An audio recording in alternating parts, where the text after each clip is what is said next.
தொலைக்காட்சி சேனலின் புதுவையின் இன்றைய நிகழ்வுகள்.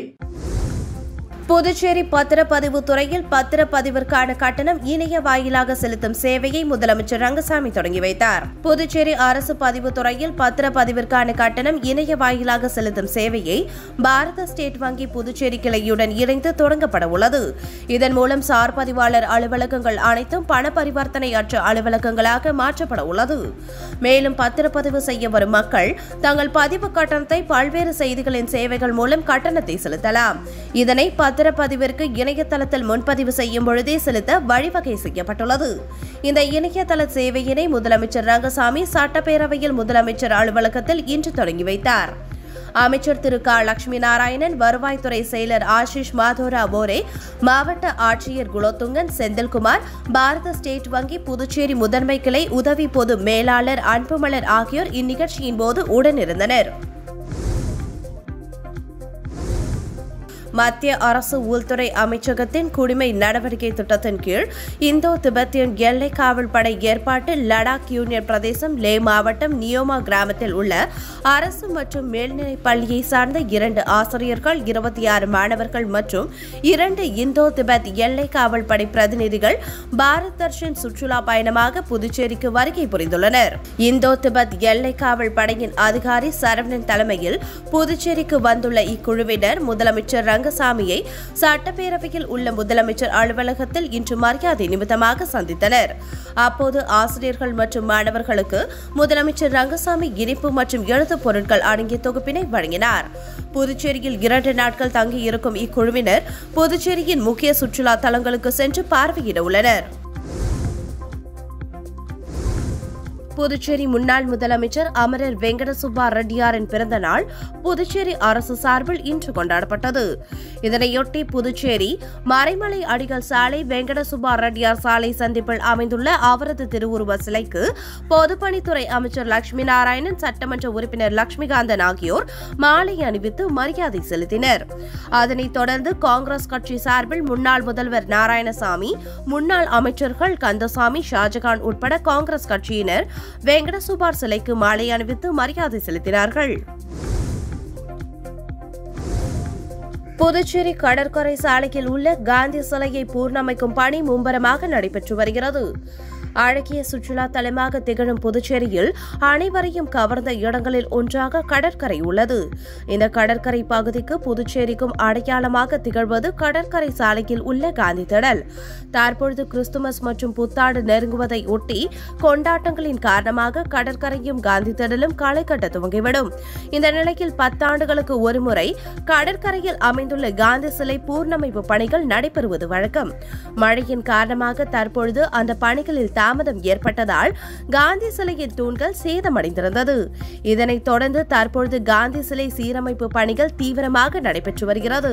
மேலும் இந்த பணிகள் டிசம்பர் 30ஆம் தேதி முடிக்கப்பட்டு புத்தாண்டு அன்று புதுச்சேரியின் அடையாளமான காந்தி சிலை புது பொலிவுடன் காட்சியளிக்க உள்ளதாக தெரிவிக்கப்பட்டுள்ளது.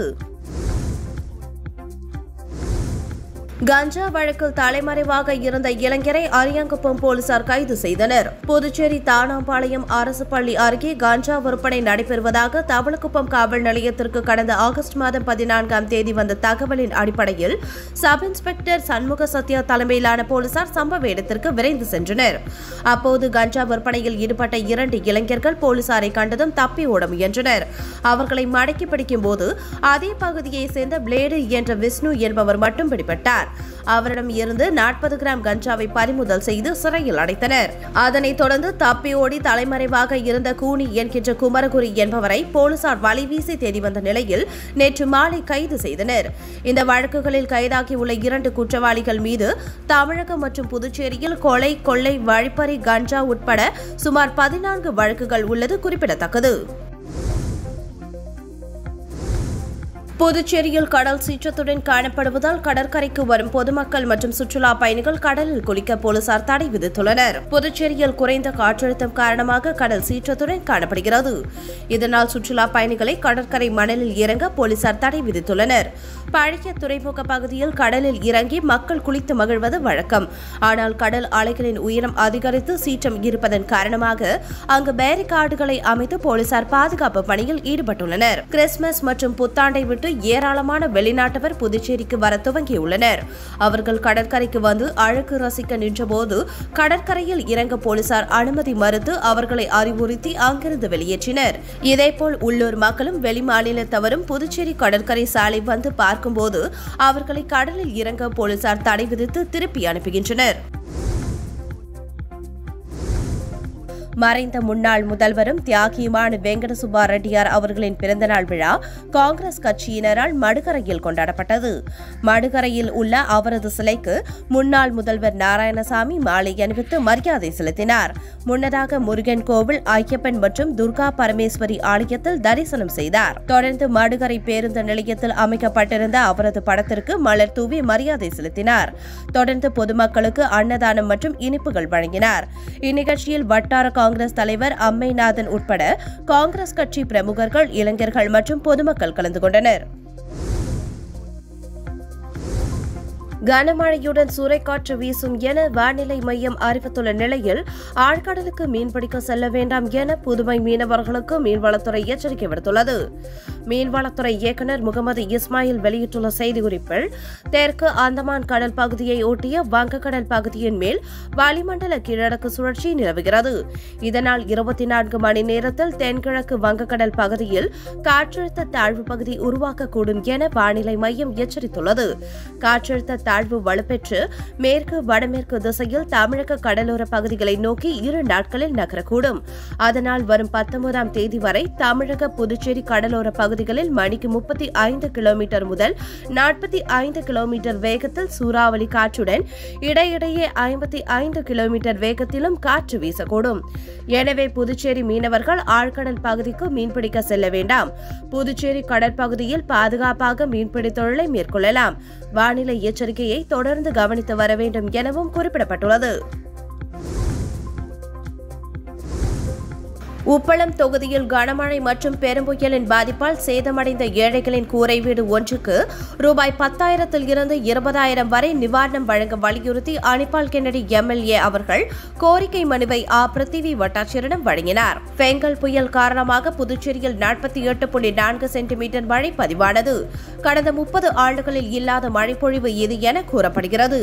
இந்த வரலாறு காணாத மழை புதுச்சேரியில் பல பாதிப்புகளை ஏற்படுத்தியுள்ளது. அதிலும் குறிப்பாக உப்பளம் தொகுதிக்கு உட்பட்ட பகுதிகள் பெரும்பாலும் நீர்நிலைகள் சூழ்ந்த இடங்களே அதிகமாக உள்ளது. மிகவும் தாழ்வான பகுதிகளில் ஏழை எளிய மக்கள் கூரை வீடுகள் அமைத்து தங்களின் வாழ்க்கையை நடத்தி வரும் பரிதாபமாக சூழலில் உப்பளம் தொகுதியில் அதிக அளவில் மக்கள் வசிக்கின்றார்கள். அப்படி வசிக்கும் ஏழை மக்களின் வாழ்வாதாரம் இயற்கை சீற்றங்களின் காரணமாக பெரும் பாதிப்பு ஏற்பட்டுள்ளது. பல இடங்களில் வீடுகள் மற்றும் வீட்டு உபயோகப் பொருட்கள் அதிக அளவில் பாதிப்புகள் ஏற்பட்டுள்ள நிலையில் நிவாரணம் சம்பந்தமாக திமுக உப்பளம் தொகுதி சட்டமன்ற உறுப்பினர் அனிபால் கென்னடி அவர்கள் உயர் திரு பிருத்திவி வட்டாட்சியர் மற்றும் நிர்வாக நடுவர் அவர்களை நேரில் சென்று அலுவலகத்தில் சந்தித்தார். கனமழை காரணமாக புதுச்சேரியின் உப்பளம் தொகுதிக்கு உட்பட்ட பெரும்பாலான பகுதிகளில் வெள்ளம் சூழ்ந்து மக்களின் இயல்பு வாழ்க்கை பாதிக்கப்பட்டுள்ளது. இந்த நிலையில் மழை வெள்ள பாதிப்புகளுக்கு பல்வேறு நிவாரணங்களையும் மாண்புமிகு மாநில முதலமைச்சர் அறிவித்ததன்படி சேதமடைந்த கூரை வீடு ஒன்றுக்கு 10,000 ரூபாயிலிருந்து 20,000 ரூபாய் வரை நிவாரணம் வழங்கி உதவும்படி சட்டமன்ற உறுப்பினர் கேட்டுக்கொண்டார். கடல், பெரிய வாய்க்கால், உப்பனாறு வாய்க்கால் நீர்நிலைகள் சூழ்ந்த பகுதிகளில்தான் உப்பளம் தொகுதி மக்கள் வசிக்கின்றனர். பாதிப்புகளை ஆய்வு செய்து சேதமடைந்த கூரை வீடுகளில் வசிக்கும் ஏழை மக்களுக்கு ரூபாய் 10,000 இருந்து 20,000 வரை நிவாரணம் வழங்க வேண்டும் என்று சட்டமன்ற உறுப்பினர் அனிபால் கென்னடி அவர்கள் கோரிக்கை வைத்து மனுக்களை பிருத்திவி வட்டாட்சியர் மற்றும் நிர்வாக நடுவர் அவர்களிடம் அளித்தார். உடன் தொகுதி செயலாளர் சக்திவேல், துணை செயலாளர் ராஜி, கிளை செயலாளர்கள் சந்திரன், செல்வம், அசோக், ராகேஷ் ஆகியோர் உடனிருந்தனர். புதுச்சேரி பாஜக முன்னாள் நியமன எம்எல்ஏ சாமிநாதன் புதுச்சேரி மாநில மக்கள் முன்னேற்ற கழகத்தின் சேர்மன் வெங்கட்ராமனின் இல்லத்திற்கு நேரில் சென்று சந்தித்தார். இன்றைய அரசியல் சூழ்நிலை குறித்தும் எதிர்வரும் காலத்தில் புதுச்சேரியின் தனித்தன்மையை பாதுகாக்க எடுக்க வேண்டிய நடவடிக்கை குறித்தும் விரிவாக கலந்து ஆலோசித்தனர். இதற்கு முன்னர் நேரு எம்எல்ஏ மற்றும் அதிமுக துணை செயலாளர் வையாபுரி மணிகண்டன் ஆகியோரை தனித்தனியாக நேரில் சந்தித்து ஆலோசனை நடத்தினார். சட்டமன்ற தேர்தல் நெருங்கி வரும் நிலையில் அரசு கட்சி தலைவர்கள் தனித்தனியாக சந்தித்து ஆலோசனை நடத்துவது புதுச்சேரி அரசியலில் பரபரப்பு ஏற்படுத்தியுள்ளது. காரைக்கால் மாவட்டத்தில் கர்ப்ப காலங்களில் மாடுகள் சுமை தாங்காமல் படுத்து விடுவதால் அதனை தூக்கி நிறுத்த மரங்களை கொண்டு கட்டி நிற்க வைத்து வந்தனர். இதனால் கன்றுகளுக்கு பாதிப்பு ஏற்படும் நிலையில் வெளியூர்களில் இருந்து மாடு தூக்கும் இயந்திரங்களை வாடகைக்கு எடுத்து வந்து மாடுகளை பாதுகாத்து வந்தனர். இந்நிலையில் கால்நடை விவசாயிகளின் கோரிக்கையை ஏற்று GNS அறக்கட்டளை சார்பில் ரூபாய் 50,000 மதிப்பில் கரூரில் இருந்து வரவழைக்கப்பட்ட மாடு தூக்கும் இயந்திரத்தை இன்று திருநள்ளாறு தொகுதிக்குட்பட்ட தென்னங்குடி கால்நடை மருத்துவமனைக்கு அறக்கட்டளை நிறுவனர் ராஜசேகரன் வழங்கினார். இந்த நிகழ்ச்சியில் கால்நடைத்துறை துணை இயக்குநர் மருத்துவர் கோபிநாத், கால்நடை மருத்துவர் செந்தில்நாதன், கால்நடை விவசாயிகள் சுரேஷ், பாஸ்கரன், சந்திரசேகர், கருணாநிதி உள்ளிட்ட ஏராளமான விவசாயிகள் கலந்து கொண்டனர். மார்கழி மாத பிறப்பையொட்டி புதுச்சேரியில் கலர் கோலப்பொடி விற்பனை களை கட்டியுள்ளது. தமிழர்களின் பாரம்பரிய பழக்கங்களில் ஒன்றாக கோலமிடுதல் உள்ளது. தினமும் காலை மற்றும் மாலை வேளைகளில் வீட்டு வாசலில் கோலமிட்டாலும் மார்கழி மாதத்தில் அதிகாலை பொழுதில் பல்வேறு வண்ணங்களில் கோலமிடுவது ஐதீகமாக இருந்து வருகிறது. இதனால் புதுச்சேரியில் வண்ண கோலப்பொடி விற்பனை மும்பரமாக நடந்து வருகிறது. குறிப்பாக அண்ணா சாலை உள்ளிட்ட பிரதான சாலைகள் மற்றும் பல்வேறு இடங்களில் வாகனங்களில் வைத்தும் சிலர் சாலையோரங்களில் தற்காலிக கடைகள் அமைத்தும் கோலப்பொடிகளை விற்பனை செய்து வருகின்றனர். மஞ்சள், சிவப்பு, ஆரஞ்சு, பச்சை, ஊதா, கருப்பு, நீலம், காவி, வெள்ளை என 18 வகையான வண்ணங்களில் கோலப்பொடி விற்பனை செய்யப்பட்டு வருகிறது. 100 கிராம் வண்ண கோலப்பொடி பாக்கெட்டுகள் தரம் வாரியாக ரூபாய் 5, ரூபாய் 10 என விற்பனை செய்யப்படுகிறது. 1/4 கிலோ வண்ண கோலப்பொடி ரூபாய் 20ற்கும், 1 கிலோ வண்ண கோலப்பொடி ரூபாய் 80ற்கும் விற்பனை செய்யப்பட்டு வருகிறது. புதுச்சேரி சுல்தான்பேட்டையில் இயங்கும் ராக் இன்டர்நேஷனல் மேல்நிலைப் பள்ளியில் மாணவர் மற்றும் ஆசிரியர்களுக்கான மருத்துவ விழிப்புணர்வு முகாம் துறை தலைவர் மருத்துவர் பரதலட்சுமி அவர்கள் தலைமையில் இன்று நடைபெற்றது. இதில் 9ஆம் வகுப்பு முதல் 12ஆம் வகுப்பு வரையுள்ள மாணவர்களுக்கு புகையிலை ஒழிப்பு விழிப்புணர்வு முகாம் நடைபெற்றது.